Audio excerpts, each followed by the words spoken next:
Hello YouTube, how you doing? Alright, today I want to talk to you about Maya magic.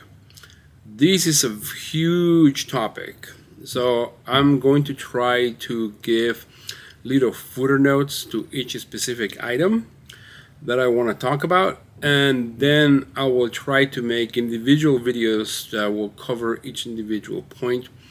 And of course, a lot of these points I am going to give references. Unfortunately, the references that we have to rely upon are conquistador references, because unfortunately we don't have a lot from the Maya or a lot from the Aztec or a lot from the Otomi or any other tribe, but we do have some chronicles from the conquistadors, and those are reference points. I say if a lot of murderers and rapists are actual sources of information, but I will also would like to use references from Native Americans who have continued their tradition after the conquest, and have also have these teachings of these Native Americans have become a standard, and they have been documented in certain books. Some of them have been translated into English, some of them have not. So I will use a lot of those references. And the reason why I want to speak about Maya magic is because of its importance. For us to be able to understand the Maya, we need to understand their magic. There's no way around. There's no way about it. I mean, modern academia, they like to really disregard magic or mythology or superstition, but within the Maya culture, this was intertwined. You cannot separate the Maya from the Maya magic. It is fundamental in their life, because it is through magic that they understand the natural universe. It is through magic that they understand their communion with one another, in which way people are named. What does it mean to eat certain things? What does it mean to harvest certain things? What does it mean to commune with certain spirits? It is intertwined. So therefore, fortunately, I am not an archaeologist, a PhD archaeologist, because if I were to start to speak about Maya magic, I would probably be attacked immediately. And people will try to take away, I don't know, my PhD, if I had one, or try to belittle me or ridicule me or tell me how ridiculous I am because I speak about Maya magic and how important it is. Anyway, so here I am telling you about this stuff, and I will try to present as many documented references for my work. Thank you very much, and let's go.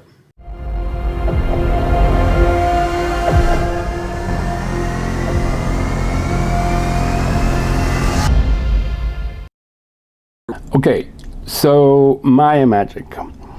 The reason why Maya magic is so important is because that was the only basis, or the primary basis, from which the Maya were able to understand time, and they were able to understand their environment, their space.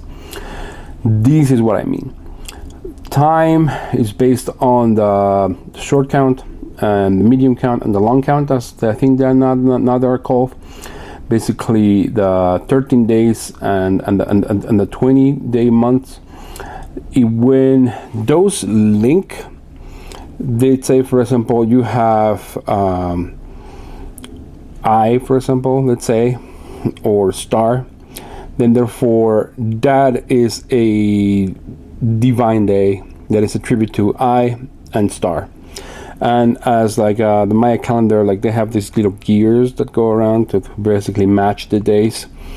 That is a way in which the Maya were able to make meaning of their days. People were named after, let's say, I and star. This is just an example. There may not be an I, there may not be a star.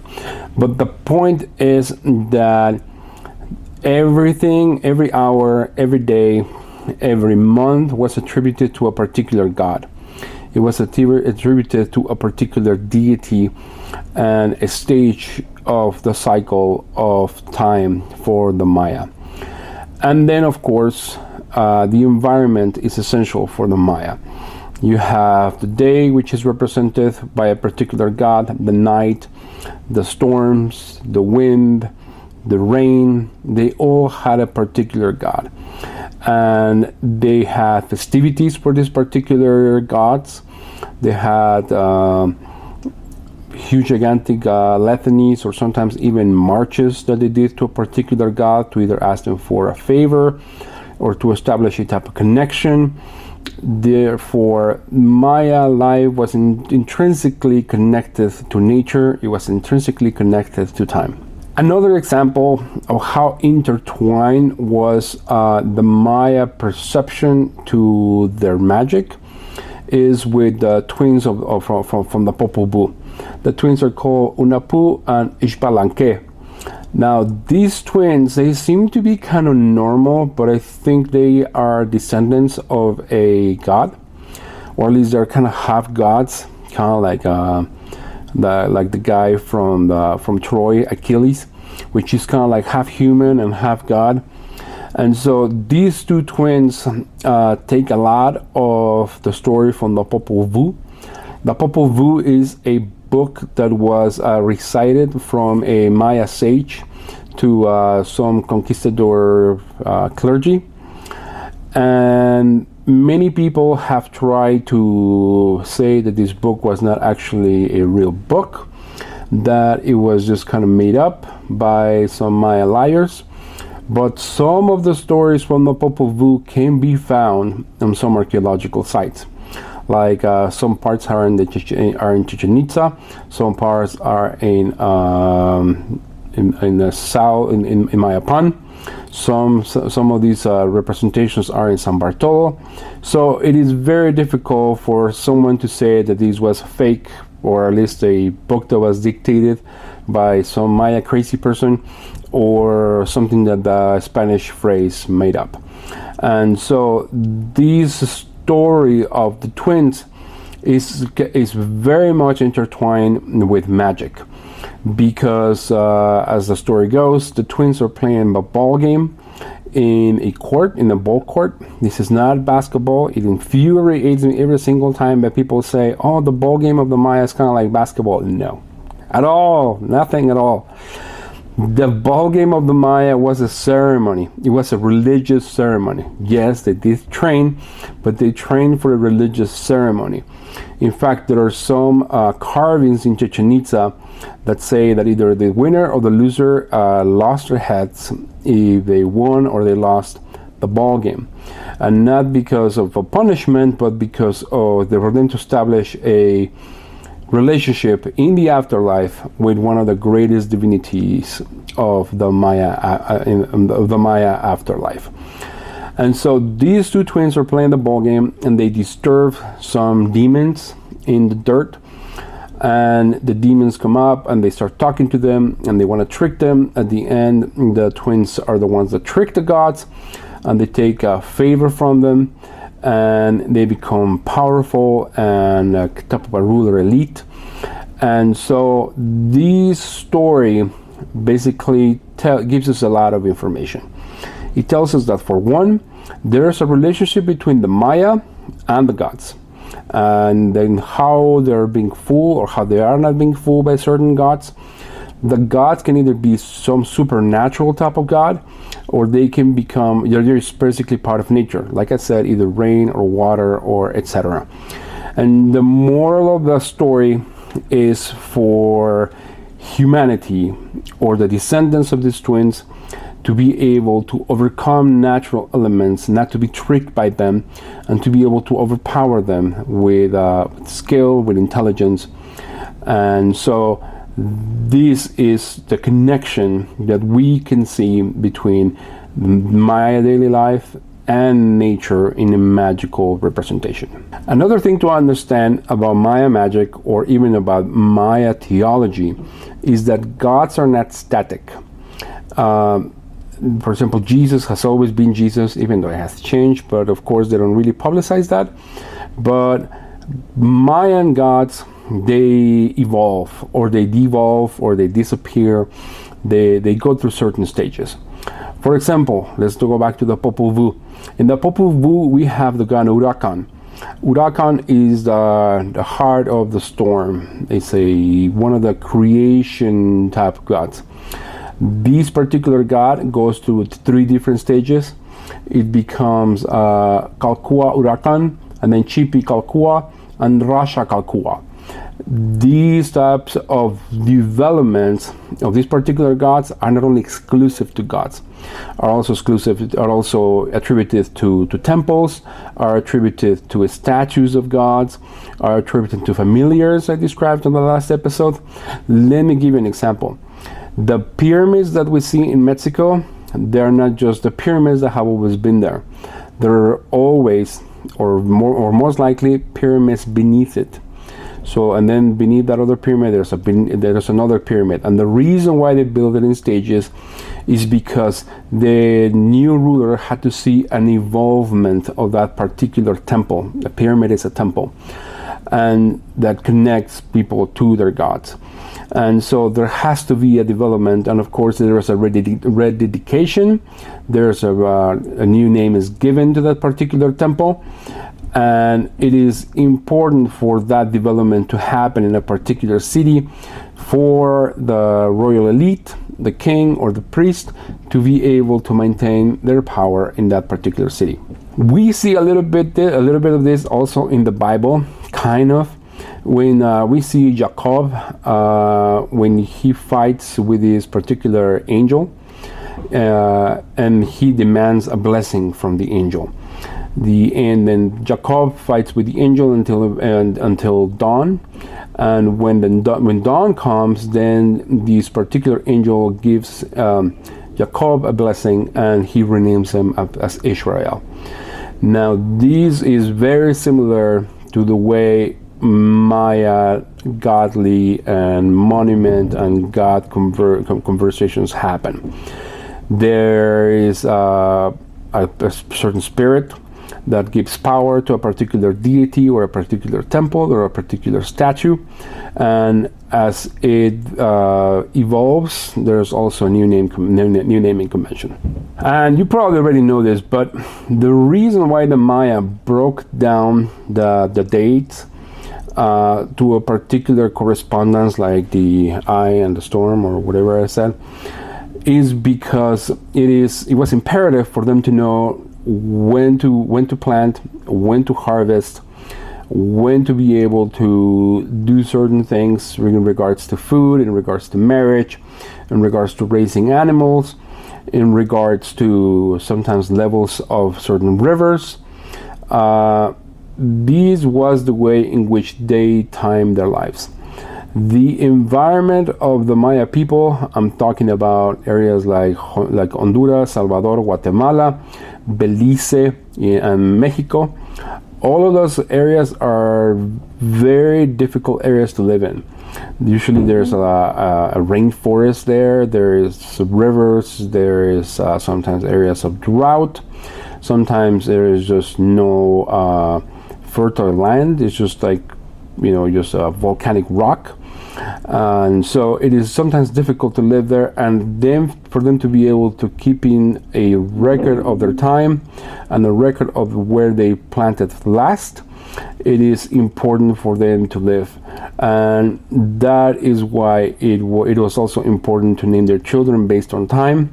It was important for them to keep track of lunar cycles, Venusian cycles, and of course the path of the sun.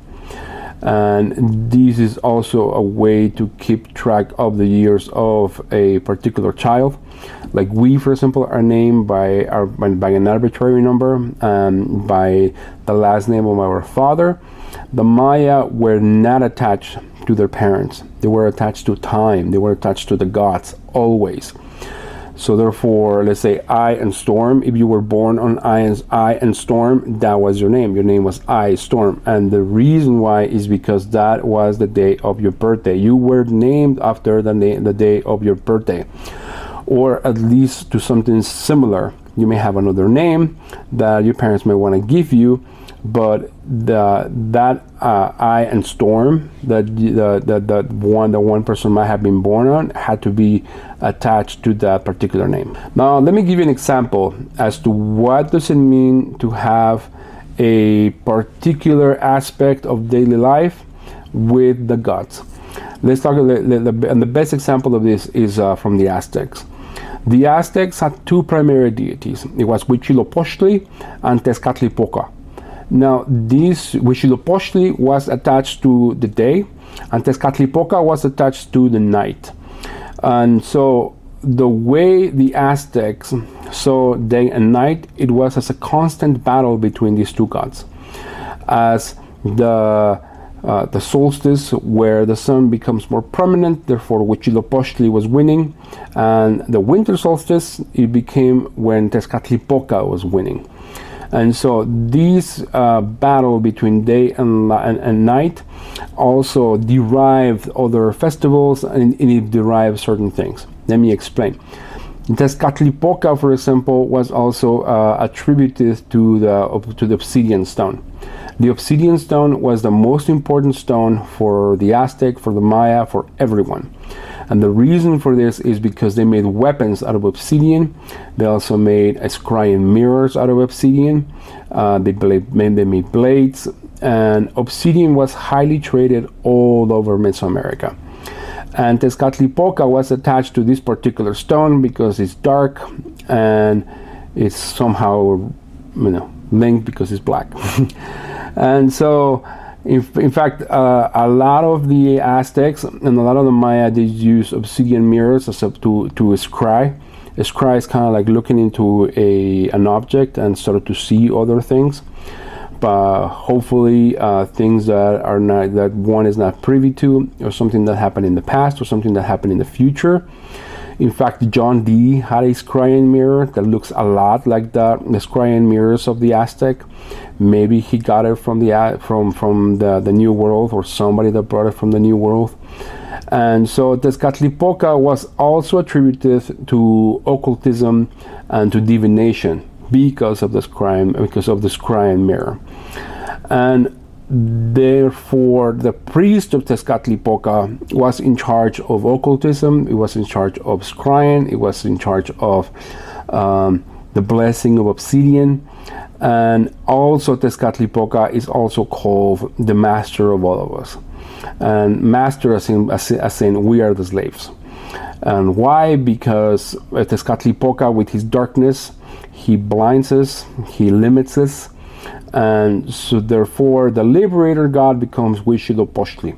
And that is why Huitzilopochtli was one of the primary gods for the Aztecs. Because the Aztecs saw themselves as liberators, they saw themselves as the children of the sun, and therefore the bringers of light. And so the evolution of the natural aspects of nature with their theology, mythology, it was deeply intertwined. And of course, as you can imagine, this type of intertwined between nature and someone's authority or priesthood has political ramifications that were often abused. In fact, the Spanish were surprised of how easily the natives of Mesoamerica were able to put themselves under submission. The reason why is because the kings and the priests of the Aztecs and the Maya did the same thing. They almost put them under slavery.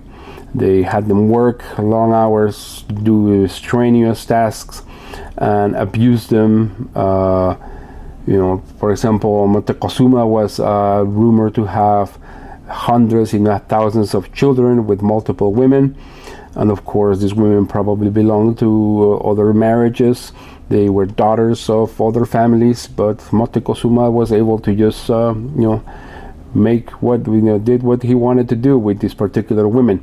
And so there was a lot of abuse. So it wasn't like, all roses and songs. In Mesoamerica, there was a lot of suffering. There was a lot of abuse of power, and a lot of this had its origins in the attributions of natural phenomena and magic to political power. Now, another aspect of Maya magic is food and hallucinogenics. Back then in the Maya world, there were no laws against marijuana, for example, or the consumption of mushrooms, or the consumption of peyote, or other hallucinogenic substances. The Maya used this, but not to abuse them. In fact, this is the way the Maya saw food. Whenever they ate a plant, or whenever they ate a mushroom, or whenever they ate an animal, they felt that they were partaking of that particular animal or plant's spirit. It is not to be consumed or abused or purified like cocaine. It was part of a communion with nature. That is how the Maya saw eating and drinking, from drinking of either fermented substances like ocli, now in Mexico is called pulque, or tequila or mezcal. These types of drinks were also part of a kind of symbiotic relationship between the natives and the natural world, shall we say. And so therefore hallucinogenic substances were part of daily Maya existence. And of course, since there's a relationship between hallucinogenic substances and magic, as almost all Maya life or almost all Mesoamerican life has, there was three different types of magic. There was the relationship between humanity and nature type of magic. There was the hallucinogenic substances and humanity magic, and there was also like the magic that kind of we have today, where there are spells cast, and some of them are effective and some of them are not that effective. But I can attest to you that hallucinogenic or food magic works. Believe it or not, it does work. I have seen it work many times. And one of the places that it still has this type of magic, it's in this place called Catemaco in Mexico. There are not all of them. Some of them are just like charlatans, but there are some really good magicians that will give you a certain potion, and that if you feed that potion to a particular person, that person will either become pacified, or they will become highly altered, or they will have the certain type of effects that you want them to have. And believe me, I have seen it many times. It always works. I have never seen it work. But then there's also the magic where there are like spells, but there's no consumption. Then that type of magic, like today's witchcraft, it doesn't really work very well. You know, it's kind of like you kind of wish upon a star kind of thing, and it sometimes works and sometimes it doesn't work. And if it does work, do you think it worked because of your spell, or is it a coincidence? Who knows? Okay, and the last part of magic that I want to talk about, it is covered in one of the Conquista chronicles. Is basically spoken about familiars, where the Maya or the Aztecs or any one of these Mesoamerican civilizations, they were able to carve out a deity out of wood or out of stone, and by carving it out, they were able to summon its spirit, and that spirit was able to talk.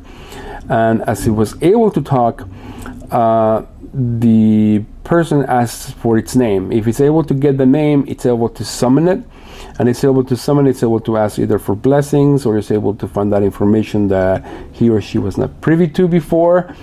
And so this is a very clear example that this type of magic is familiar invocation magic. And this is also covered a lot in the book called The Life of Maria Sabina by Estrada, where Maria Sabina is speaking with multiple spirits through the use of mushrooms. She became a master of mushrooms back in the 1960s. Many famous people went to see her, like the Rolling Stones, some Beatles, some other people went to see her because they got really high on these mushrooms. But for Maria Sabina, it was not about getting high. It was having communication with spirits to heal people or to be able to give them information that they did not previously have. Anyway, so these are some of the topics hopefully I'll cover soon. Thank you very much for sticking out to the end, and have a great one. Bye-bye.